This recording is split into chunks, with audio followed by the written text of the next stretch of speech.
नमस्कार मित्रांनो, आपली शेती डिजिटल शेती या यूट्यूब चॅनल तुमचे स्वागत आहे। आज सोमवार 22 जानेवारी 2024। आज आपण महाराष्ट्रातील हवामान विभागाचा अंदाज घेणार आहोत। तत्पूर्वी तुम्ही जर चॅनलला नवीन असाल तर चॅनलला सबस्क्राईब करा आणि बेल आयकॉन प्रेस करा, जेणेकरून नवीन नवीन अपडेट तुमच्यापर्यंत पोहोचत राहतील। चला तर मग व्हिडिओला सुरुवात करूया।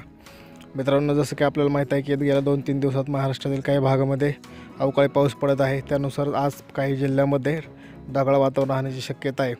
त्यात आपण आज पाहणार आहोत। जर आपण पाहत असाल स्क्रीनवरती आपल्याला दिसेल की चंद्रपूर जिल्ह्यामध्ये आज ढगाळ वातावरण आपल्याला दिसत आहे। सोबतच अकोला जिल्ह्यामध्ये सुद्धा आपल्याला थोडाफार प्रमाणात ढगाळ वातावरण दिसत आहे। जर आपण पाहत असाल तर चंद्रपूर जिल्ह्याच्या काही भागामध्ये आपल्याला ढगाळ वातावरण दिसत आहे। अकोला जिल्ह्याला सुद्धा आज ढगाळ वातावरण राहण्याची शक्यता आहे। तुरळक प्रमाणात हे ढगाळ वातावरण असेल।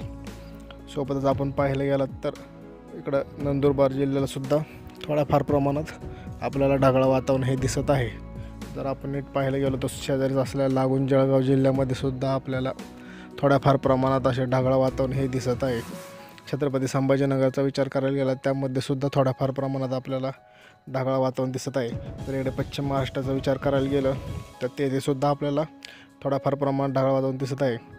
लातूरचा विचार करायला गेला तर लातूरमध्ये सुद्धा आपल्याला काही ठिकाणी तुरळक प्रमाणात ढगाळ वातावरण हे दिसत आहे।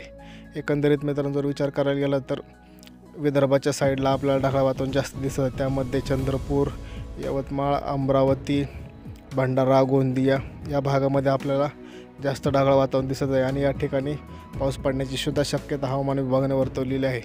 जर आपण स्क्रीनवरती पाहत असाल तर आपल्याला दिसेल की ढगाळ वातावरण इथे आहे। बाकी ठिकाणी स्वच्छ अशा आकाश राहील। अधिक माहितीसाठी आपल्या चॅनलला सबस्क्राईब करा आणि बेल आयकॉन प्रेस करा। धन्यवाद।